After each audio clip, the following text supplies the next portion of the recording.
Hello friends, welcome to study point. और आज हम लोग कुछ इम्पोर्टेंट क्वेश्चंस देखेंगे चैप्टर मैन्युफैक्चरिंग इंडस्ट्रीज से। ठीक है,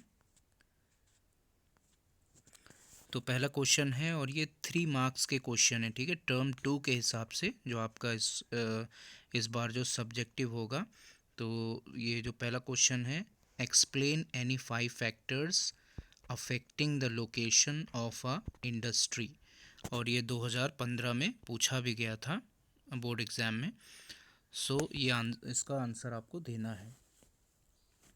तो क्वेश्चन में क्या कह रहा है, 5 फैक्टर्स आपको बताने हैं जो कि इंडस्ट्री के लोकेशन को अफेक्ट करता है। ठीक है, जैसे कोई भी लोकेशन पर जहाँ पर इंडस्ट्री होगी, जिस लोकेशन में, उस लोकेशन को कौन कौन से ऐसे फैक्टर्स हैं जो जो क्या करेंगे, इफ़ेक्ट या अफेक्ट करेंगे।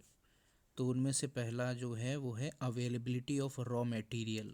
ठीक है, यानी ऐसी जगह पर इंडस्ट्री लगाई जाएगी जहाँ पर रॉ मटेरियल अवेलेबल रहे। पहला पॉइंट जो है वो है अवेलेबिलिटी ऑफ रॉ मटेरियल। दूसरा पॉइंट जो है अवेलेबिलिटी ऑफ चीप लेबर, यानी कोई भी जो भी इंडस्ट्री लगाता है, जिस जगह पर लगाता है, तो ये सारी चीज़ें वो पहले चेक करता है या देखता है। ठीक है, यही फैक्टर्स हैं। तो दूसरी चीज़ वो क्या दिखेगा कि चीप लेबर हो, लेबर जो हो वहाँ पे सस्ता हो। ठीक है, बहुत ज़्यादा उसके प्राइस मतलब वेजेस ना हो, और लेबर जो हो सस्ता हो। तीसरा पॉइंट क्या है, availability of capital and bank facilities. Availability of capital, यानी जो भी कैपिटल इन्वेस्ट करना है वो भी, उसकी भी अवेलेबिलिटी वहाँ पर हो उस जगह पर। ठीक है, मतलब हमारे पास जो भी इंडस्ट्री लगाएगा उसके पास कैपिटल रहे उतनी। ठीक, एंड बैंक फैसिलिटीज़, और बैंक फैसिलिटीज़ भी उस जगह पर हो, यानी ऐसी जगह पर ना हो कि जहाँ पर कोई बैंक फैसिलिटीज़ ही ना हो। तो availability of capital and bank facilities, ताकि अगर कोई लोन लेना हो, ठीक है, जो भी इंडस्ट्री प्लांट कहीं पे करना चाह रहा है, तो बैंक फैसिलिटीज़ वहाँ पर होनी चाहिए। चौथा पॉइंट जो है availability of power and other infrastructure.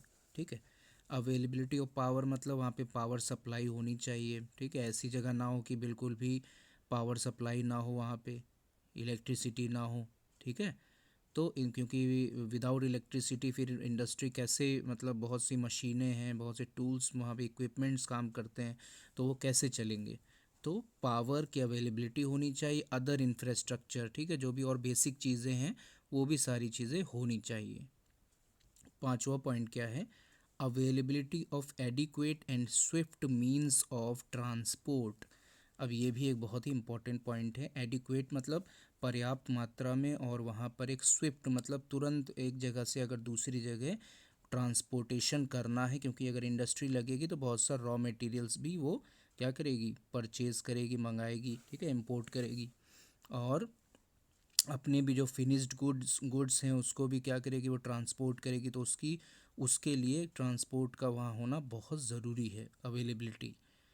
छठा पॉइंट जो है, सिक्स पॉइंट जो है वो है प्रॉक्सिमिटी टू मार्केट्स, यानी मार्केट जो है वो थोड़ा करीब होनी चाहिए। प्रॉक्सिमिटी मतलब नियरनेस। ठीक है, मार्केट्स भी होनी चाहिए, वरना अगर बहुत दूर होगा तो क्या होगा, कॉस्ट, शिपमेंट का कॉस्ट बहुत ज़्यादा आएगा। जो भी फिनिश्ड गुड है, अगर वो मार्केट जाने में उसको बहुत ज़्यादा पैसा फिर देना पड़ सकता है। तो ये सारी चीज़ें देखना ज़रूरी है। So this was the answer of this question. ठीक है, ये 6 पॉइंट्स हैं। और अब हम अगला क्वेश्चन देखेंगे। दूसरा क्वेश्चन जो है ये भी इम्पॉर्टेंट है, और आपके CBSE 2014 में ये पूछा गया था। Describe the various physical and human factors responsible for the location of industries. अब इसमें लोकेशन, जो इंडस्ट्री की लोकेशन है, ठीक है, उसके लिए जो फिज़िकल फैक्टर आपको बताने हैं और ह्यूमन फैक्टर्स बताने हैं। ठीक है, फिज़िकल फैक्टर में फिज़िकल मतलब जो चीज़ें हमें दिख रही है। ठीक है, फिज़िकल फैक्टर्स में तो पहला क्या हो गया, अगर आप यहाँ पे देखो तो पहला क्या है, अवेलेबिलिटी ऑफ रॉ मटेरियल्स। ठीक है, रॉ मटेरियल हमें वहाँ पे अवेलेबल होना चाहिए उस जगह पर। Ideal location should be near the sources of raw, यानी रॉ मटेरियल ऐसी जगह पे इंडस्ट्री लगानी चाहिए जहाँ पर रॉ मटेरियल्स अवेलेबल हो, जिस चीज़ की वो इंडस्ट्री लग रही है, ठीक है, उसका रॉ मटेरियल वहाँ पे होना चाहिए, ज़रूरी है। दूसरा क्या है, पावर रिसोर्सेस, ये भी फिजिकल में आ गया। Power resources like coal and electricity must be available for the industry, ठीक है। कोल की भी ज़रूरत पड़ती है, बहुत से क्या होता है उसको जलाने के लिए, और भी मतलब कोल का यूज़ किया जाता है इलेक्ट्रिसिटी के लिए, ठीक है, हीट के लिए और मतलब प्रोसेस के लिए, उन सब चीज़ों के लिए सब ज़रूरत पड़ती है। Electricity must be available for the industry, ठीक है, पावर रिसोर्सेज। तीसरा क्या है, climate, water and favourable climate. अब क्या है, उस जगह पर वाटर की अवेलेबिलिटी होनी चाहिए, ठीक है, और फेवरेबल क्लाइमेट होना चाहिए। ऐसा नहीं कि बहुत ज़्यादा गर्मी हो रही है, ये क्लाइमेट बहुत ज़्यादा वहाँ का बहुत बहुत ज़्यादा बारिश होती है, ठीक है, उस जगह पर। तो ये ऐसी जगह भी मतलब क्लाइमेट भी थोड़ा फेवरेबल होना चाहिए, जो जिस तरह की इंडस्ट्री वहाँ पे लग रही है उसके लिए। अब दूसरा पॉइंट जो है, ह्यूमन फैक्टर्स। ह्यूमन फैक्टर्स में ह्यूमन फैक्टर्स में पहला क्या होगा, cheap and efficient labour. Labour जो हो वहाँ पे सस्ता हो और थोड़ा सा एफिशिएंट भी हो, मतलब उसको एक कह सकते हैं स्किल्ड हो, ठीक है, उसको काम आता हो, थोड़ा कार्यकुशल हो, लेबर मिलना चाहिए वहाँ पे। गुड मार्केट, और मार्केट वहाँ पे अच्छी होनी चाहिए उस जगह पर। Capital and bank facilities, capital और जो भी मतलब हमें पैसा चाहिए उसमें इन्वेस्ट करने के लिए, तो उसके लिए कैपिटल और बैंक फैसिलिटीज़ होनी चाहिए। ट्रांसपोर्ट फैसिलिटी, ठीक है। तो ये जो क्वेश्चन का है, ये आंसर फिजिकल फैक्टर हमने देखा, उसके बाद ह्यूमन फैक्टर्स हमने देखा है, ठीक है, पढ़ा है, समझा है। तो इस अगर इस तरह का क्वेश्चन आता है तो आप ये आंसर लिख सकते हैं। अगला क्वेश्चन हम देखेंगे। अगला क्वेश्चन जो है, explain with examples the interdependence of agriculture and industries. Industries जो है और जो एग्रीकल्चर जो है उसमें जो इंटरडिपेंडेंस, यानी दोनों जो हैं आपस में कैसे एक दूसरे पे डिपेंड है, ठीक है, इंटरडिपेंडेंस कैसे है, ये आपको एग्जाम्पल के थ्रू समझाना है। पहला क्या हो गया इसका answer, agriculture and industries are not exclusive of each other, ठीक है, ये मतलब एग्रीकल्चर और इंडस्ट्री एक दूसरे से अलग नहीं है, ठीक है, दोनों एक साथ चलते हैं, they move hand in hand, दोनों एक साथ साथ चलते हैं। कैसे ये होता है, जैसे हमने एग्रो बेस्ड इंडस्ट्री पढ़ी थी, उसमें क्या है, एग्रीकल्चर प्रोडक्ट्स ही वहाँ पे क्या होते हैं, सप्लाई होते हैं इंडस्ट्रीज़ में, जो एग्रो बेस्ड इंडस्ट्रीज़ हैं, ठीक है। तो have given a major boost to agriculture, अब उसकी वजह से क्या है, एक एग्रीकल्चर को बूस्ट मिला है, ठीक है, बाय रेजिंग इट्स प्रोडक्टिविटी। अब उसकी प्रोडक्टिविटी भी बढ़ी है, अब जब उसको माल सप्लाई करना रहता है अपने प्रोडक्ट्स को एग्रो बेस्ड इंडस्ट्री में, तो उसकी वजह से उसकी प्रोडक्टिविटी बढ़ती है एग्रीकल्चर की, ठीक है, ये हो गया। दूसरा पॉइंट क्या है, industry depends on agriculture for raw material. Industry जो है रॉ मटेरियल के लिए एग्रीकल्चर पर डिपेंड करती है। To sell their product such as एरी, और अपने प्रोडक्ट को सेल भी करती है, ठीक है, इंडस्ट्री जो है अपने प्रोडक्ट्स को एग्रीकल्चर में क्या करती है, सेल करती है। जैसे इरिगेशन पंप्स हो गए, ठीक है, सिंचाई करने वाले जो पंप होते हैं वो सब सप्लाई करती है, मैन्युफैक्चर करती है पहले, फिर सप्लाई करती है। उसके बाद फर्टिलाइज़र्स, ठीक है, insecticides, machines tools etcetera to the farmers, वो किसानों को ये सारी चीज़ें सप्लाई करती है, ठीक है। खाद हो गया, और जैसे इंसेक्टिसाइड्स हैं, ठीक है, कीड़े मारने वाली जो भी मतलब वो दवाएं हैं, और मशीन्स हैं, टूल्स, बहुत से टूल्स होते हैं, वो भी इंडस्ट्री क्या करती है, वो भी सप्लाई करती है, सेल करती है, ठीक है। तो हम देख रहे हैं यहाँ पे इंटरडिपेंडेंस दोनों में है, ठीक है। तीसरा पॉइंट क्या है, development and competitiveness of manufacturing industry has not only assisted farmers in increasing their production but also made the production processes very efficient.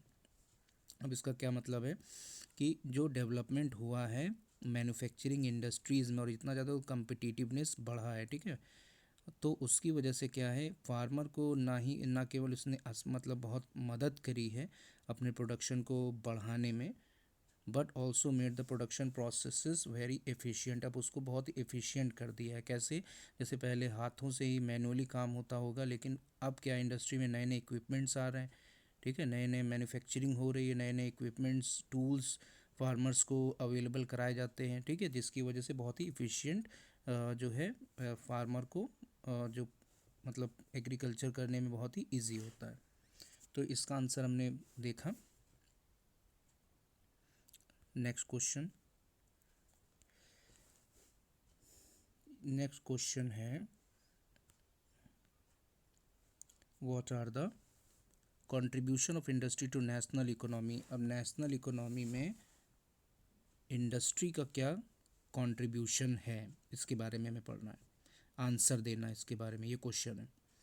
Over the last 2 decades the share of manufacturing sector has stagnated at 17%। अब क्या है, 2 दशकों से जो manufacturing sector का share है, मतलब national economy में उसका जो शेयर है वो स्टैग्नेट रुका हुआ है 17% पे, ठीक है, पहला पॉइंट ये हो गया। दूसरा, since 2003 manufacturing is once again growing at the rate of 9 to 10% per annum. 2003 से मैन्युफैक्चरिंग जो है दोबारा से क्या है, ग्रो करना स्टार्ट किया है, 9 to 10% पर एनम, ठीक है, प्रति वर्ष इसने इतने रेट में ये ग्रो कर रही है इंडस्ट्री।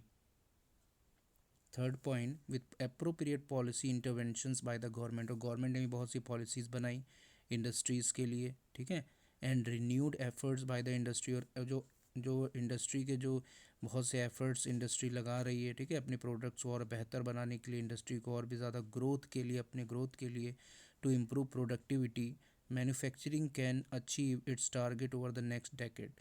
तो जिसकी वजह से क्या है कि अगले दशकों में बहुत ही अच्छा, मतलब ये अपने प्रोडक्टिविटी को बढ़ा सकती है, ठीक है, अपने टारगेट को अचीव कर सकती है। तो हमने ये 2-3 पॉइंट इसके 3 पॉइंट देखे हैं।